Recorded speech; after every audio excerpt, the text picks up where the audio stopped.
Good evening.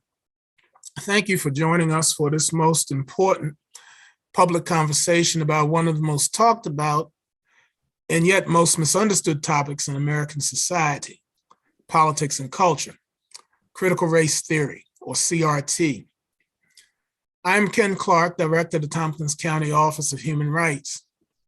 Tonight's program is the first of a two-part series, to discuss the facts regarding critical race theory and deconstruct the fictions associated with the term. On Wednesday, April 13th at 7:00 p.m., part two of this series will occur, featuring Gregory S. Parks, Associate Dean for Strategic Initiatives at Wake Forest University School of Law, and a 2008 graduate of Cornell Law School. Excuse me. We are joined today by two very capable scholars of the law who will unpack CRT for us in a manner that can be understood to both the general public and legal experts. CRT, in short, originated in the 1980s. It was created as an interdisciplinary field in law schools by legal scholars Kimberly Crenshaw, who majored in Africana Studies at Cornell as an undergraduate in the 1970s, Neil Gatanda, and Stephanie Phillips.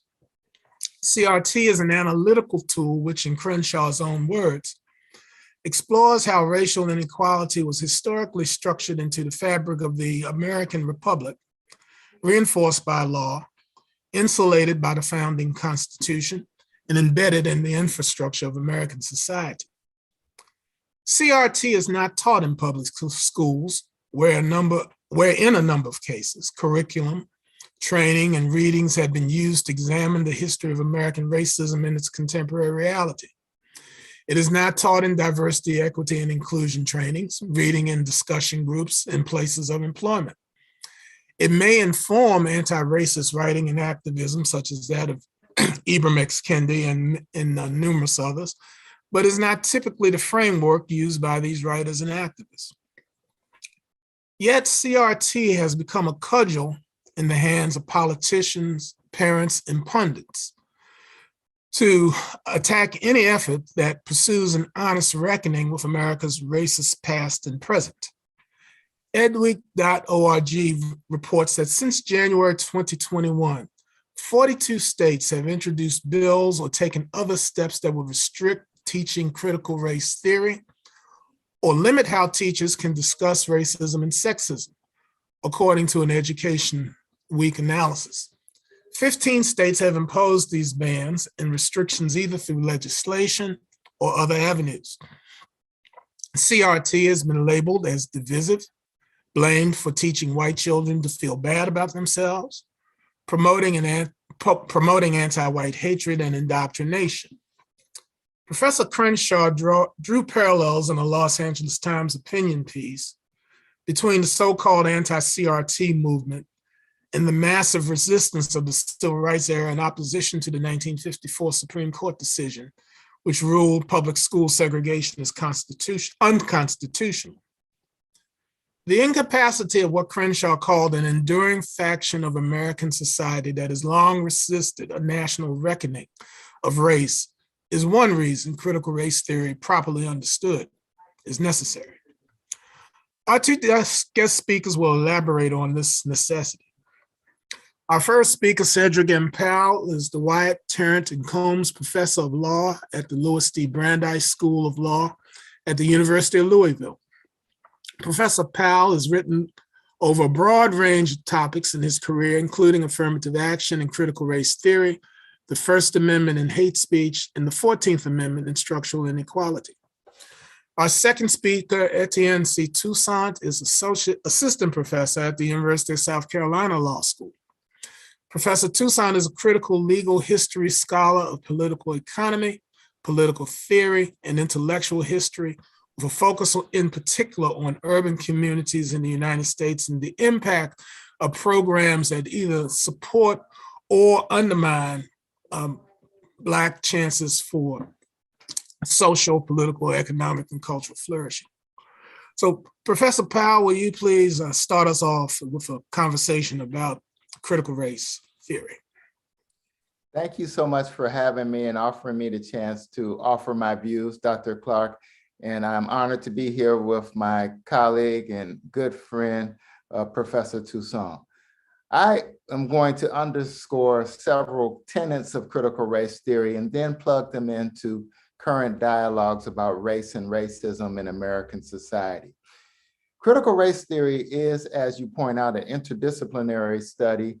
And I should point out two other founding doctrinal members of the critical race theory canon is Dr. Derek Bell, Professor Derek Bell, and Richard Delgado. And they have written a broad range of work, as well as Kimberly Williams Crenshaw, as well as other scholars in this area.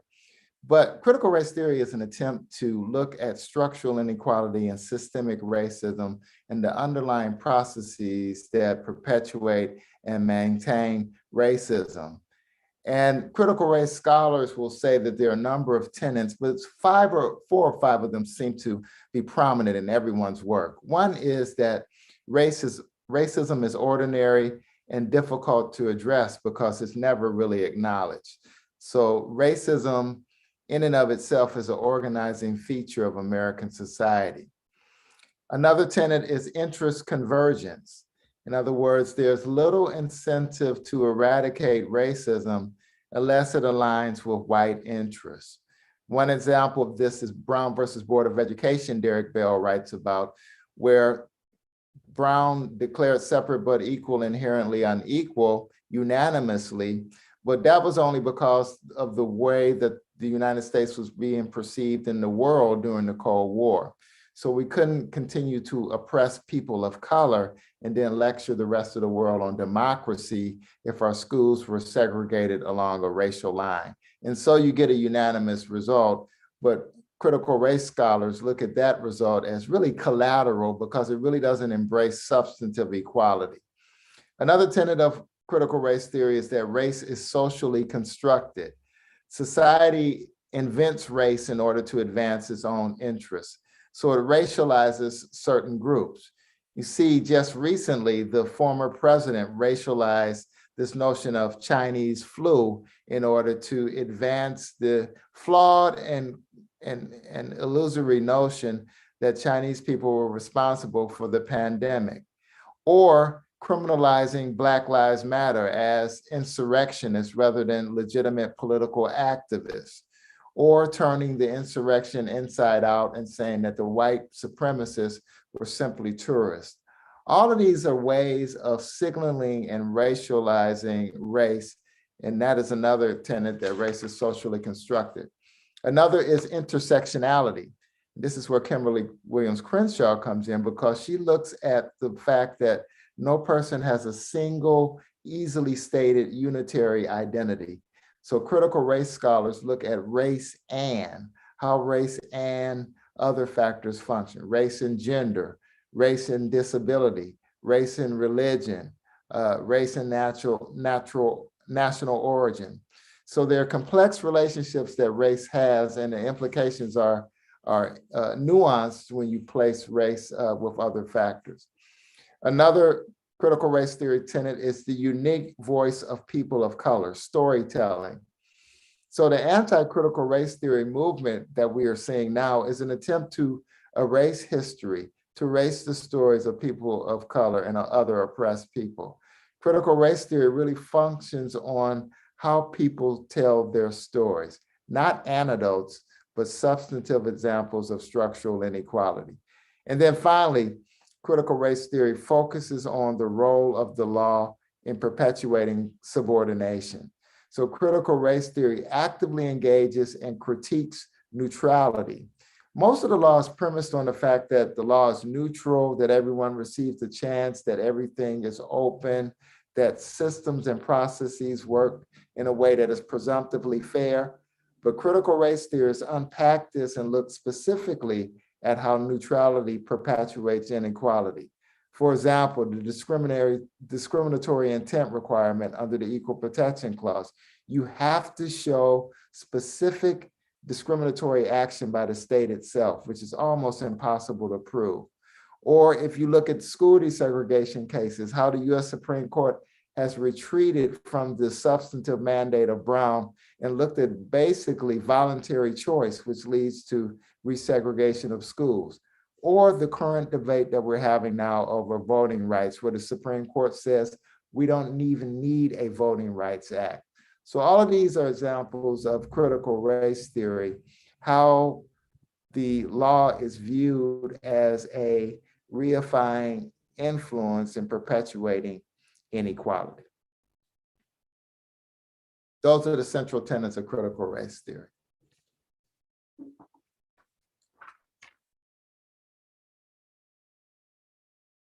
Okay, thank you, Professor Powell and Professor Toussaint. Good evening, and thank you so much for the opportunity to participate in this conversation. It's a tremendous honor to be before you today, to be in conversation with my colleague, Professor Powell. He did such an excellent job at laying out some of the foundations of critical race theory. I think what I'll do is build upon what he's provided by giving a little bit of historical context. I think he's absolutely right that critical race theory is a body of scholarship and a body of thinking that developed within law schools maybe approximately 40 years ago. But in fact, the project of critical race theory and what it is attempting to do is part of a much longer and older conversation, both in law, but more generally in society.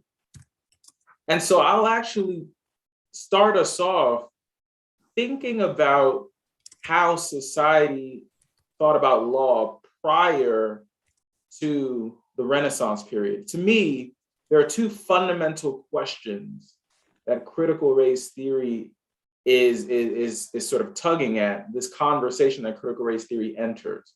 The first question is, what is law? The second question is, how do you teach what law is to citizens within a society? So prior to the Renaissance period, rather, the dominant conception of law was governed by religious ideology, right? There are many intellectuals and philosophers that we can point to from the classical era that sort of spoke to the notion of what law is. One classic example might be Thomas Aquinas, who lived during 1225 to 1274. And he provided for us this notion that there are four different types of laws: eternal law, natural law, human law, and divine law. And in his articulation of what law is, he essentially kind of developed a theory whereby human laws were built upon a divine law that existed.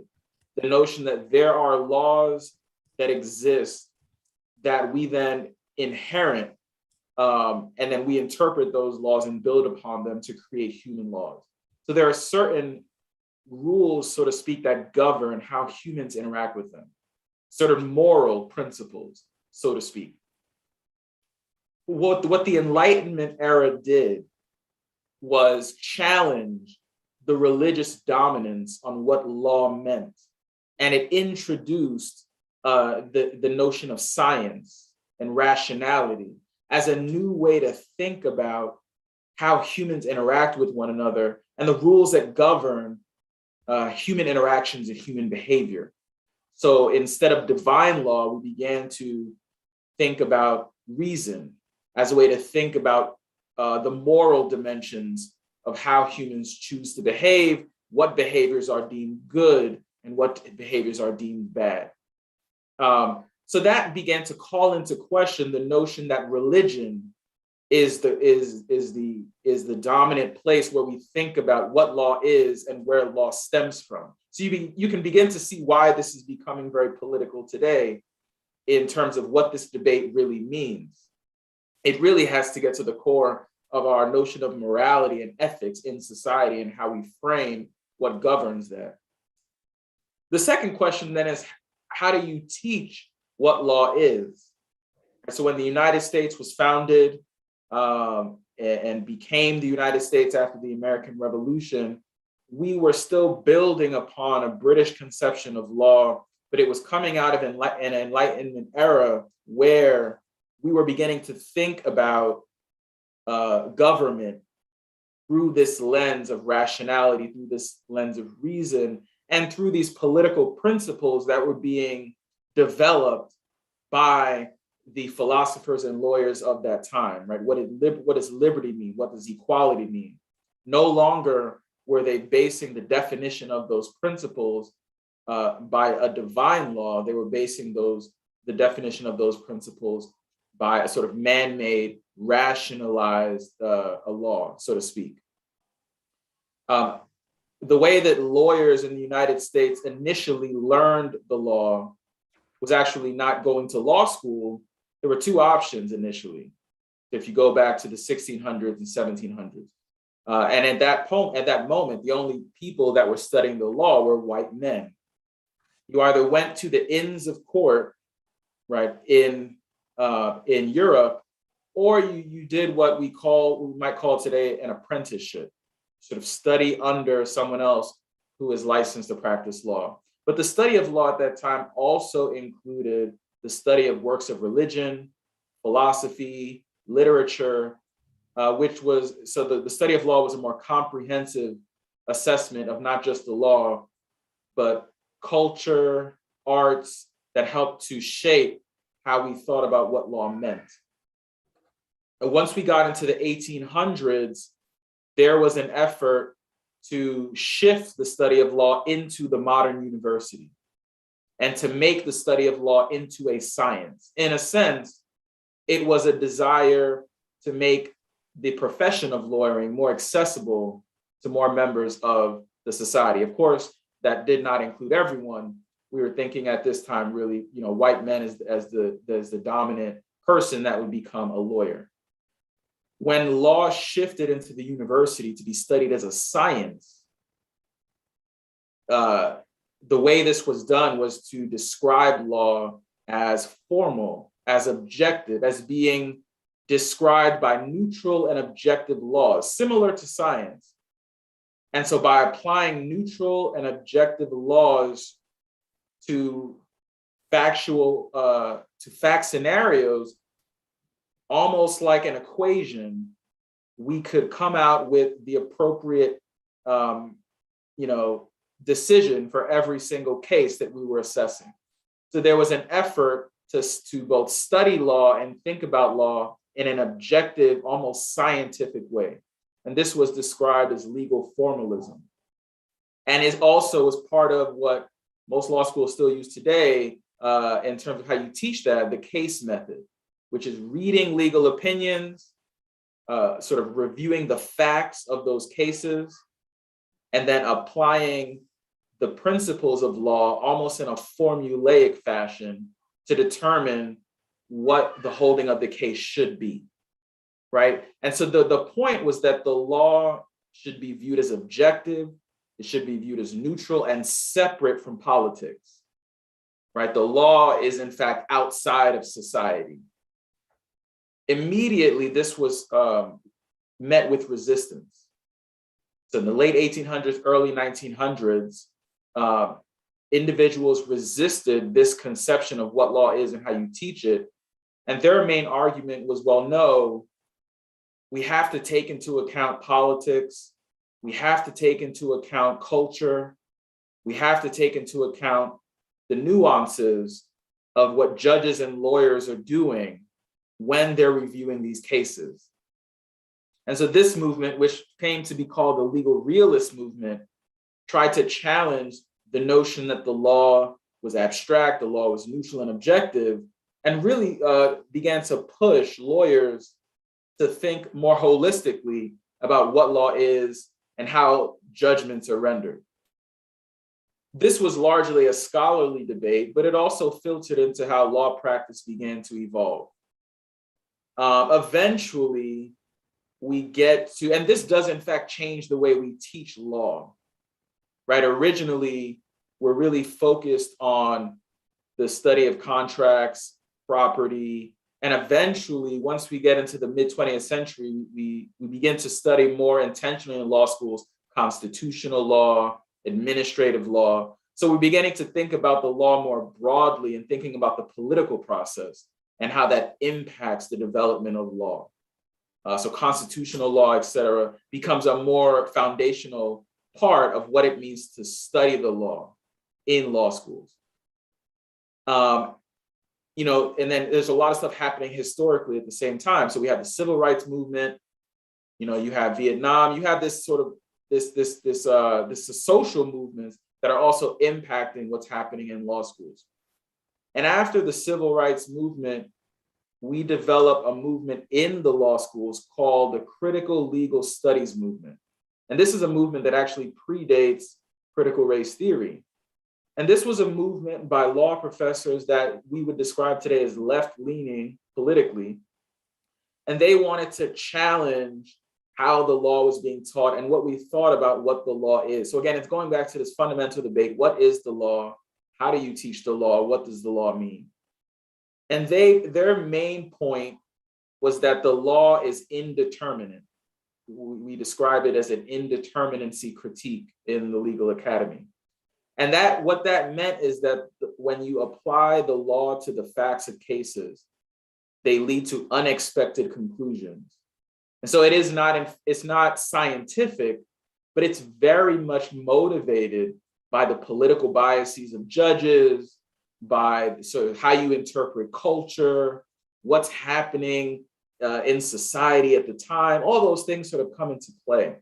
And so it led them to question the fundamental assumptions of law, right? The assumption of what a right means, what an entitlement is. Once you begin to see that the law is shaped by culture, shaped by politics, then what we think of as a right is called into question. Well, is that actually what a right means, or is that what those judges thought a right meant at that particular time? And of course, they were also calling into question the structure of the economy itself, right? Is capitalism the best way to structure a political economy? Or is capitalism a sort of political view, a cultural view? Do we need to critique it? Do we need to push back against it? Right? Is our political economy an objective, structure, or is it a subjective interpretation of how to organize markets?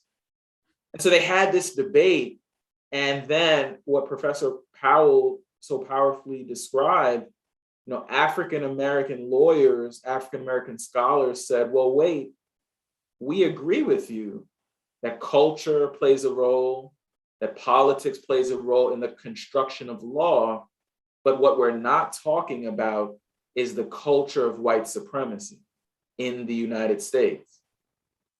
And if we are saying that what law is and how you teach law needs to think about politics, culture, and how those things shape our conversation, then we need to have an honest conversation about the culture of white supremacy in this country and ask ourselves, has racism impacted what judges were doing in the 1800s? Has racism impacted how the legislature was making laws throughout the 20th century, right? Was politics influencing what lawyers were doing? So the main question that CRT scholars asked, right, is what about the lens of race? And so they begin to introduce all these critiques that Professor Powell so clearly provided to us. And that is the primary project of critical race theory, which is to consider the ways in which the structure of United States law could have been shaped by racial ideology, could have been shaped by racist politics, and to really think about the different dimensions of that. So it's very much a method of analysis. It's not it's what everyone is trying to say, that all white people are racist. It's not really focused on individuals. It's really focused on the system. It's focused on the rule of law and thinking about whether The way our political economic system, the way our rule of law is designed has been shaped by the culture of racism. So I'll stop there and let us continue on. Hey, thank you both so much for your outstanding analysis of of critical race theory, and also providing us historical and cultural background in terms of how we've come to this point, and in the ways in which these factors shaped the emergence of critical race theory. We want to say to our audience that we welcome your questions to our speakers tonight, which you can provide in the chat function that you can access. And so we ask you to submit your questions to our guest speakers. And, what I will do as we wait for our speakers, or rather for our listeners to contribute to the chat, is start off with an initial question. What strategies would you suggest to counter the fictions and fallacies regarding CRT, especially in a world of QAnon conspiracies and pervasive misinformation in a variety of media? Well, I'm glad you brought that up. So I'm doing some work on what I call post-racialism and the resurgence of white supremacy. And I think we have to directly engage the rhetoric that is circulating. You mentioned the anti-critical race theory legislation. There are bills here in Kentucky that seek to censor any complete history of oppressed peoples, because the reasoning goes that we're stigmatizing young students and making them feel like they are guilty of something that they haven't had any part in, and that is racially divisive. But this is really a movement to move past race and to maintain white supremacy. And I can give you several examples. One is this ongoing rhetoric in the political sphere that the election was stolen. And so that goes hand in hand with some of the things that the US Supreme Court has been doing. The US Supreme Court doesn't say that the election was stolen, but it says that states should have increased power to determine how people vote. And there was an old case called Shelby County versus Holder in 2013, which literally gutted the Voting Rights Act.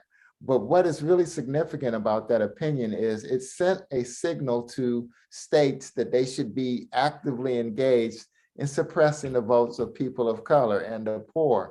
And so right after that decision, you have states like North Carolina and Texas and Georgia starting down this long and treacherous road of declaring voter fraud. There is no voter fraud, but these election machinations have tried to suppress the vote by changing polling places, by using voter purges, by saying that elections are illegitimate, by challenging secretaries of state.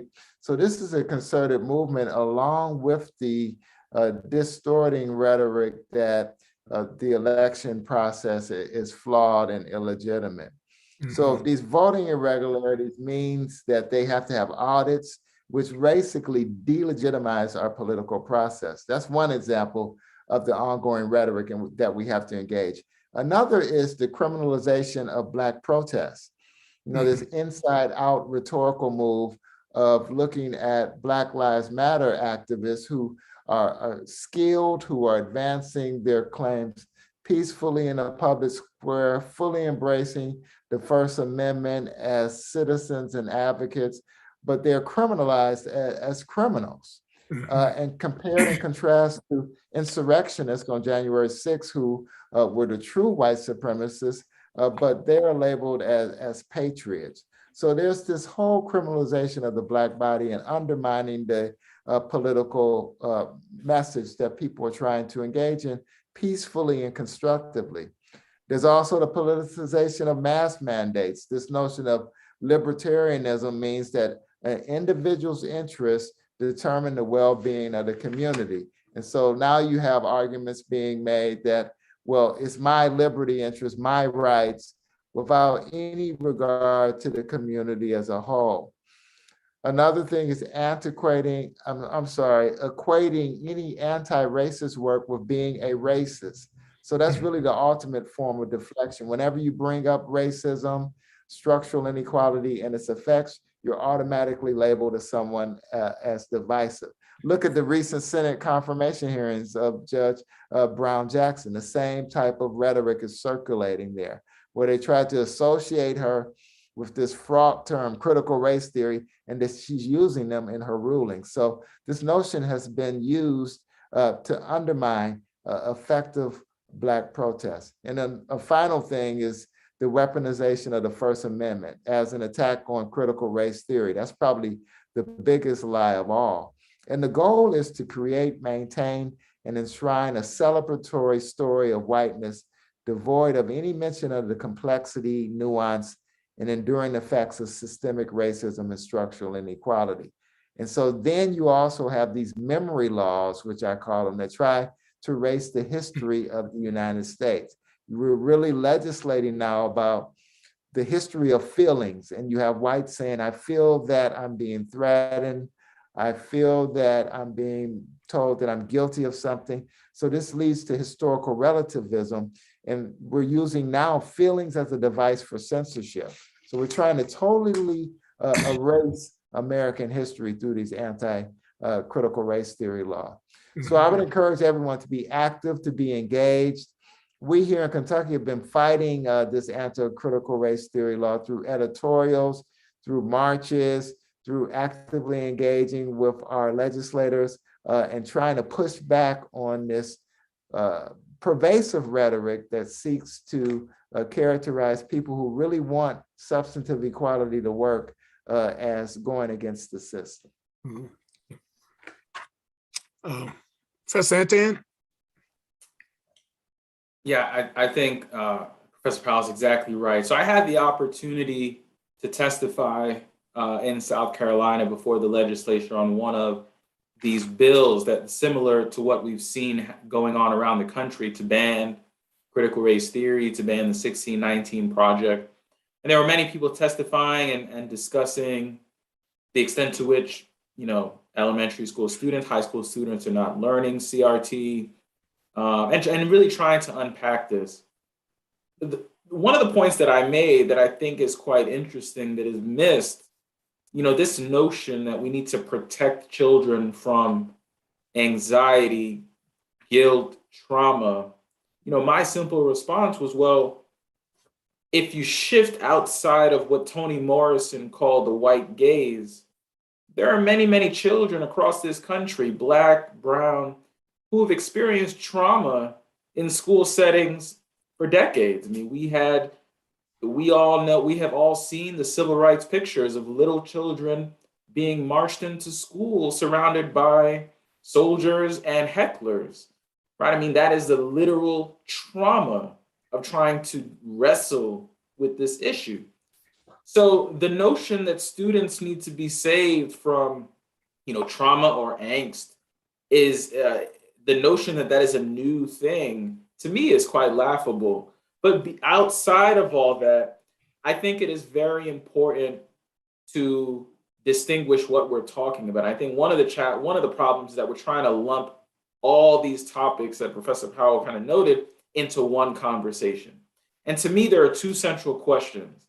The first question that I think CRT, at least in its initial origin, was trying to answer is, have we achieved the goals of Reconstruction? When we emancipated formerly enslaved Africans and Black people, we passed the Reconstruction Amendments, we had certain goals in place. We had goals of equal protection. We had goals of fairness under the law. We had goals to eliminate racial discrimination.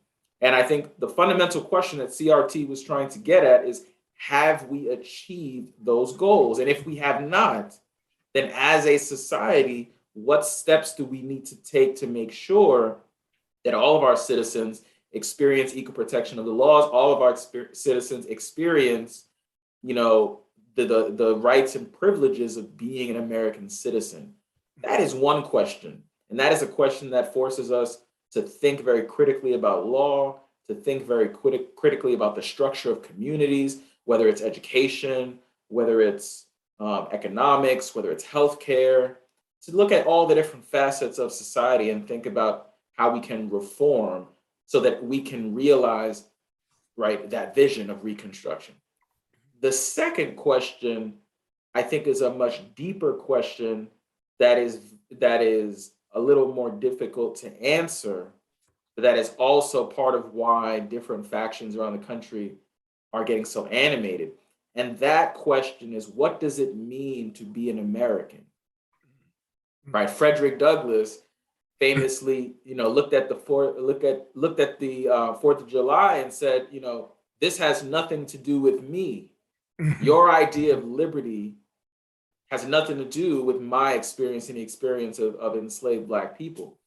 And if we think about what it means to be an American and our foundational principles, right? Liberty, equality, justice.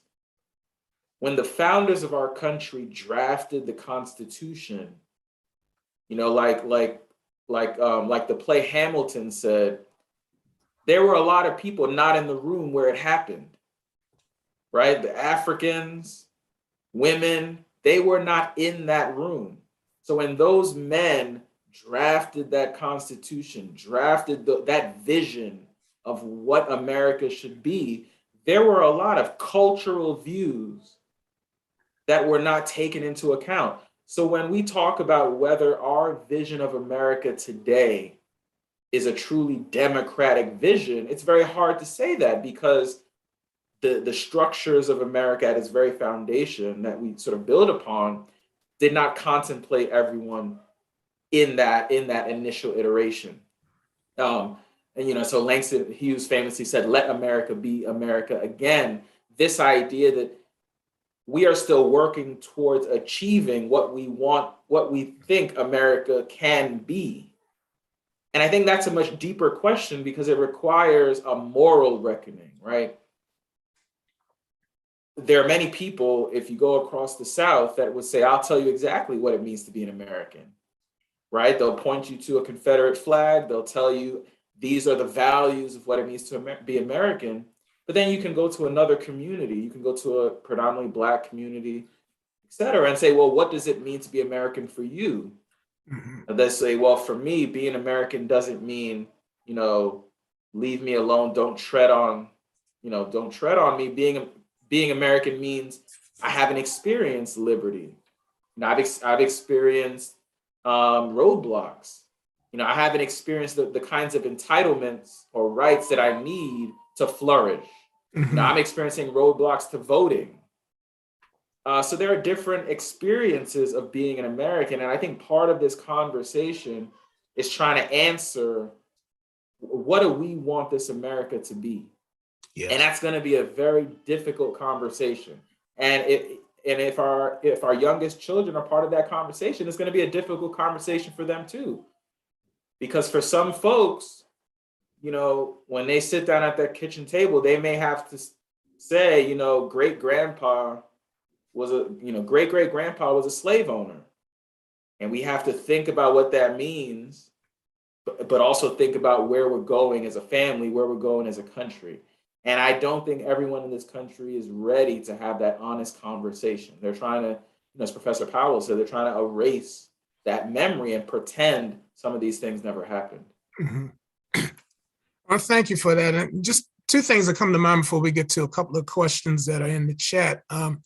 When you spoke of, when you were talking, and correct me if I'm wrong, I remember a speech Thurgood Marshall gave in 1988, I think it was in Hawaii, about the Constitution, which was critical, and he, caught a good bit of flack about that. And it seems that what he was trying to say, what he was saying, was that, in effect, that there were certain folks not around the table at the drafting, of the Constitution at the Constitutional Convention in 1787. And this was like a year removed from the 200th anniversary of the beginning of the convention.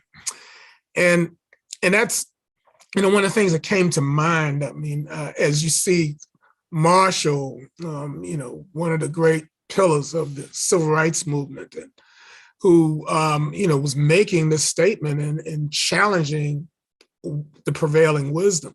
The second thing I was reminded of was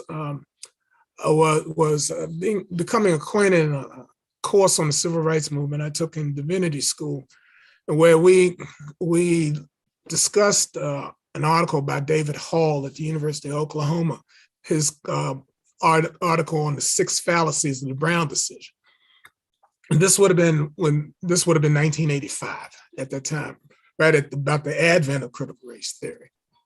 And that, one of the things in terms of addressing, this question about, that critical race theory wrestled with in terms of, what was, the real efficacy of civil rights legislation. And the 6th point that Hall made was that the Brown decision did not signal the end of racism in education or the larger society, but changed the tactics of domination. And so those are 2 things that sort of came to mind that correspond with the comments that you both have made. And I want to get to these couple of questions in the chat. The first one is, how does one address the negative terminology used by the right wing concerning CRT? What can we say to these incorrect claims?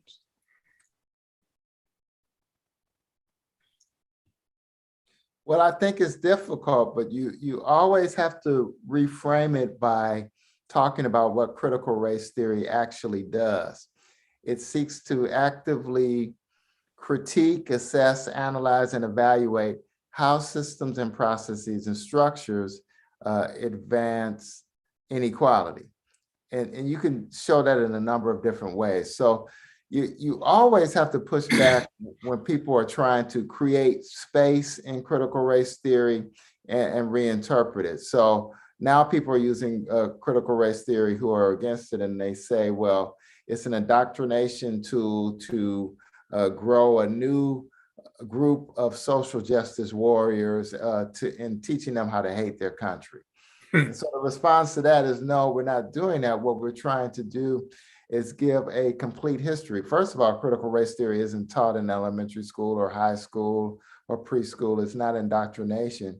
But I think we all should have the common interest in having a full and complete history of America. It's everyone's story. And to have an incomplete history, you're not giving the students the proper respect that they deserve. You're saying that they need to be coddled and insulated from reality. And that isn't an education, that's a form of indoctrination itself. So they need the critical tools to assess a full and comprehensive history, and then they can come to their own conclusions, but they cannot do so with an incomplete history. Yeah, I absolutely agree. I think, there's a tendency to try to lump everything under this phrase, critical race theory. You'll hear many people say, oh, that's critical race theory is Marxism, or critical race theory is socialism, or it's communism. Everything that they're afraid of comes under this term. And really, it's a kind of scare tactic, which is a common political tool, right? It's, using fear to get voters to sort of shift their votes toward a more conservative posture, right? That's a familiar political tool. But I would say the response simply say what critical race theory is, like Professor Powell said, but also, acknowledge that it is important to have those conversations, but these conversations need to be taken apart one piece at a time. I'm totally fine with folks having a debate about how our political economy should be structured, whether it should be a capitalist economy, socialist economy, communists, what have you. But first, let's have that conversation and talk about what those things mean and then have that debate. And I think it is important for students, especially, to learn what these things mean, to begin to critically think about the benefits and drawbacks of these different approaches to structuring an economy. And again, critical race theory does not take a moral or ethical position, right? What critical race theory is saying is we need to examine our legal system. We need to examine our political institutions using the lens of race, because it is going to reveal, or it may. I'm not even gonna say it will, right? I think it will, but I don't even think that's what critical race theory is saying. It's saying it might. That's the point. If we never analyze it using the lens of race, then what we are tacitly saying is that the racial disparities that we see in society today, that we've normalized, we're saying those have nothing to do with the legacy of racism, the legacy of racial oppression that still not just still persists today, but I mean, Brown v. Board of Education happened, but we were still trying to desegregate schools 20 years later. A lot of folks think that you're bringing up old stuff. For many people, this is not old stuff. For many people, it's just a memory they have of their life, right? Of early on in their life. So a lot of this stuff is not old. People continue to experience discrimination today. Sure. And I think that's enough for it to be important enough to have those conversations. There's a question that's come regarding effective protest. And the question is, do Black Lives Matter protesters hurt their own cause by advocating for defunding the police? No, I think that's another example of how the rhetoric has been shaped. And so there's this debate within the Democratic Party about this notion of too much wokeness, we're being too radical, we need to be more moderate and appeal to a broader base. And I take issue with that. I think that the defund was probably an awkward term because everyone likes sound bites and something appealing. I don't think Black Lives Matter was talking about taking away money from the police department and then we don't have any public safety or anything. The Republicans made great hay out of that with a commercial where there was an emergency phone call and there was no one there to answer it, and it just showed a community in chaos. I don't think the argument was that. The argument was a structural one, arguing that maybe we need to demilitarize the police, maybe we need to look at how force is used, and maybe in some instances where we don't need to call out 8 or 9 police officers when someone is having a mental health crisis. A therapeutic response. But then the response on the other side is that soft on crime and that, but again, that is a response that isn't critical and nuanced to look at the context that we're in. I mean, you can't use force every time there is a public safety issue. We have to be able to critically assess. And so we've had this machinery that's built up, mass incarceration, the total dilution of the Fourth Amendment. I mean, the constitutional law on this issue is horrible. They've just given police officers more and more opportunities to engage the citizenry.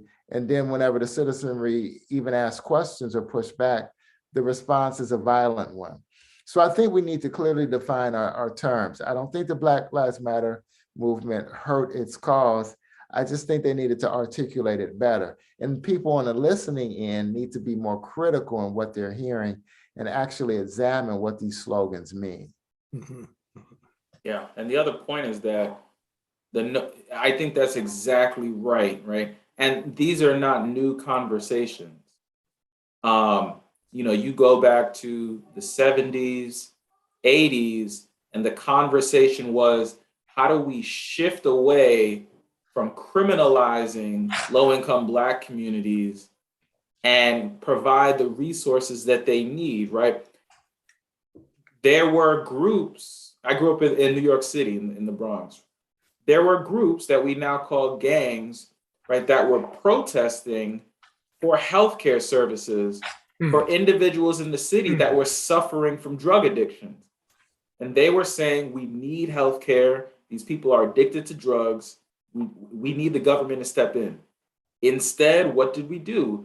We criminalized the people who were addicted to drugs, and we sent in a police force to try to address that healthcare issue, which led to, of course, mass incarceration. And then we, in the 80s, we saw tough on crime, right? Broken windows, stop and frisk eventually came into play.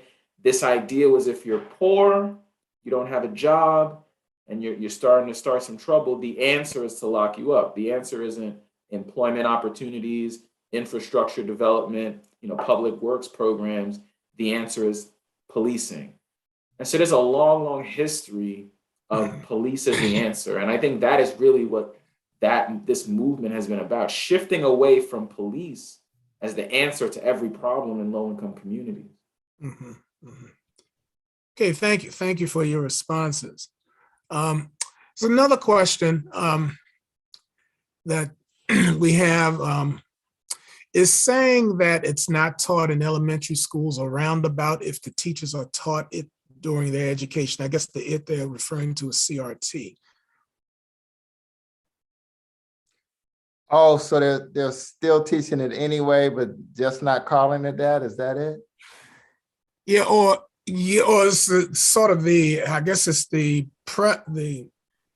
I've heard this argument. I've heard this argument come into play, right? Someone said, well, when I was at the legislature here, they were saying, well, if you go to the teachers' college at the university, they're learning CRT, right? So they know those principles and they're weaving it into their lecture in a way that is accessible to the students. And I would say that the goal of critical race theory is to create critical thinkers. And so teachers who are learning about critical race theory in their university training, it's to position them with tools to think critically about the subject matter that they're teaching the students. But teachers are also trained to think about how to provide this information to the students at the level where they're at. And so, as Professor Powell said, they're certainly not providing that information at the kind of theoretical level that we're learning at law schools. But students do need to learn how to think critically. They need to learn how to review facts, look at an issue from different vantage points, different sides, and learn how to weigh the merits of different kinds of arguments. That is part of the goal of educating students to think critically. And so it's certainly not indoctrination, right? It's helping students to learn how to think critically, providing them with different viewpoints at an age-appropriate level. And teachers are certainly trained at how to provide information to students at an age-appropriate level. So I certainly don't think because they're learning about critical race theory in their university training, that means that they're passing along, they're indoctrinating students per se with a viewpoint once they get into the classroom. Mm-hmm. Yeah, for example, say if you have someone in teachers college and they learn critical race theory and then they have a 5th grade class, they're not going to have the discussion that we're having now. They would have maybe a full history, so that the history books are really a problem as well, because they go from slavery, then Brown versus Board of Education, then everything was okay, and then President Obama. So you need a skilled teacher to understand those gaps in history and provide a full comprehensive view to the students. And another thing that type of question does is really dangerous. We have to be careful about this. Is I think we're approaching a scenario where we're talking about censorship. For example, we have parents saying, well, I get the right to determine the curriculum. How arrogant is that? Because you may be determining it for your child, but what about everyone else in the system? So that's a dangerous road that we're going down, where we have parents with no expertise other than the types that they want to select for everyone to be taught. And that's a very dangerous, because you get to the road of viewpoint discrimination, censorship, and then the entire educational system lacks legitimacy because it doesn't embrace the principles of free thought and engagement. Mhm. One question, and this might be one of our last questions. We heard and read in the discourse about CRT a great deal about discomfort created by discussions about slavery, Jim Crow, contemporary racism. As scholars, can you address the role of discomfort as essential to education, especially as regards American racism?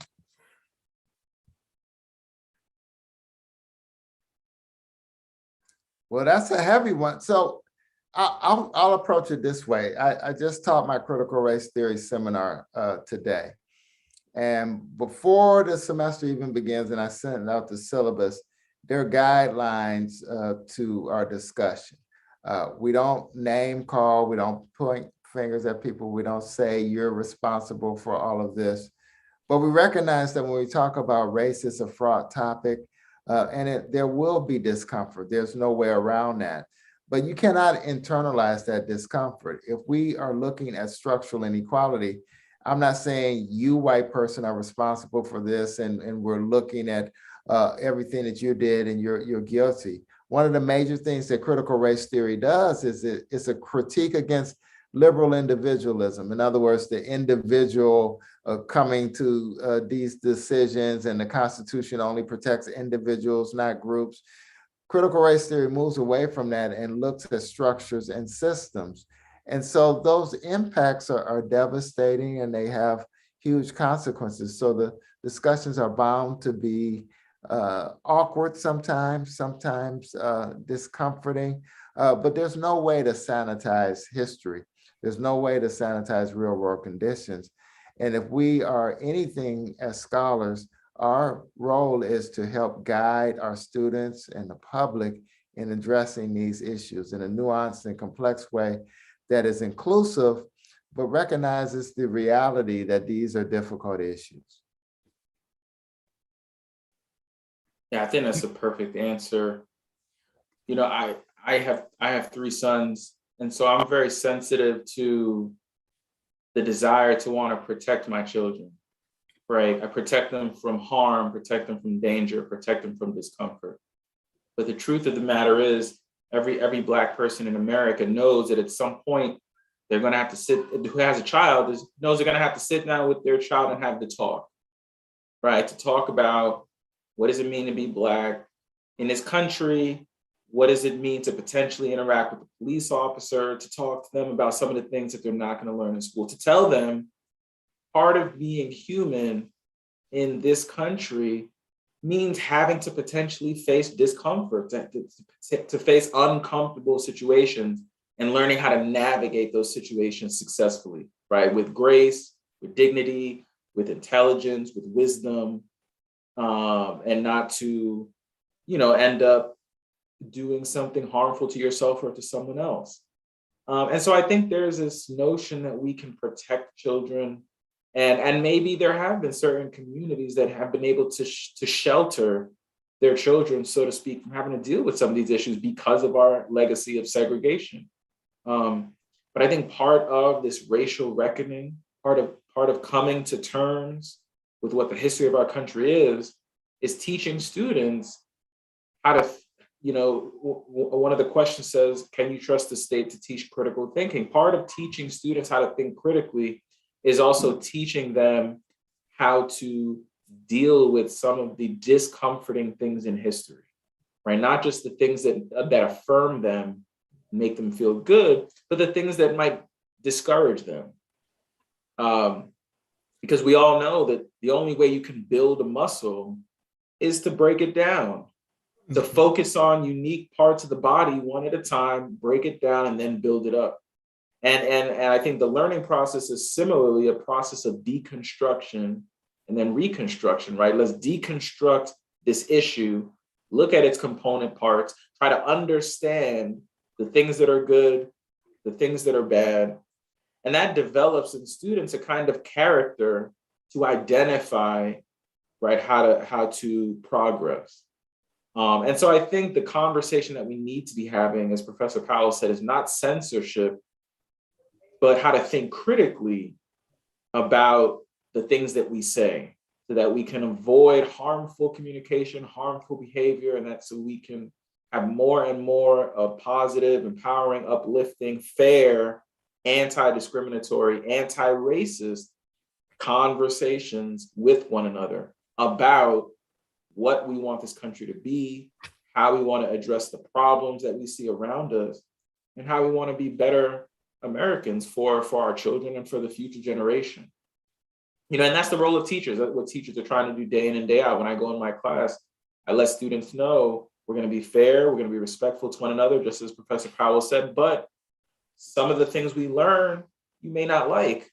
You know, some of the things might make you feel uncomfortable. And this is a space that is designed for us to grow together, for us to think about these issues, and for you to then graduate, go into the world and try to be the change you want to see. Change those issues that make you uncomfortable in the classroom, that someone else doesn't have to deal with that in the future. Well, Professors Powell, Professor Toussaint, I want to thank you both so very much for just an excellent analysis of critical race theory, and in which I trust that those who joined us also enjoyed as well. And we want to thank all of our participants in the online audience for joining us tonight. We invite you to come back again on Wednesday, April 13th, when Professor Gregory Parks from Wake Forest comes to provide part 2 of this series on critical race theory. We're really grateful that you took out the time to spend time with us on this important topic. And so thank you again, all of you, for coming and participating, and we'll see you again on the 13th. Thanks so much and have a good night. Thank you.